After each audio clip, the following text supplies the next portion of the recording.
દેવ, તમે મારા દેવ છો. હું તમને વહેલા શોધીશ. જ્યાં પાણી હોતું નથી એવા સૂકા તથા ખીણજનતો દેશમાં મારો આત્મા તમારા માટે તડપે છે.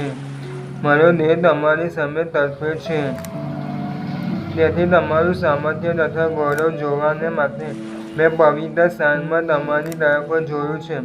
કેમ કે તમારી કૃપા જીવન કરતાં ઉત્તમ છે. મારા હોઠો તમારી સ્તુતિ કરશે. હું આવી રીતે મરણ પર્યંત તમને ધન્યવાદ આપીશ. હું તમારે નામે મારા હાથ જોડીને ઉચ્ચાર કરીશ. મારા બિછાના પર તમે મને યાદ આવો છો.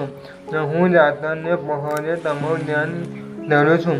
ત્યારે જાણે કે મેજજા તથા મેદથી મારો આત્મા ચૂપ થશે અને હર્ષિત હોઠોથી મારું મુખ તમારું સ્તવન કરશે.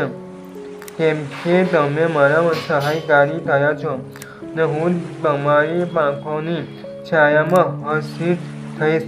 મારા આત્માએ તમારો ટેરો પકડ્યો છે. તમારો જમણો હાથ મને ઉંચકી રાખ્યો છે. પણ જેઓ મારા આત્માનો નાશ કરવા મથ્યા છે તેઓ ધરતીની ઊંડી ખાઈઓમાં પડશે. તેઓ તલવારને સ્વાધીન થશે. તેઓ શિયાળોનું વશ થઈ જશે. પરંતુ રાજા તો દેવમાં આનંદ કરશે. જે તેમના શ્રમ ખાય છે તે દરેકનો જય થશે. તેમને જૂઠું બોલનારાના મોં તો બંધ કરી દેવામાં આવશે.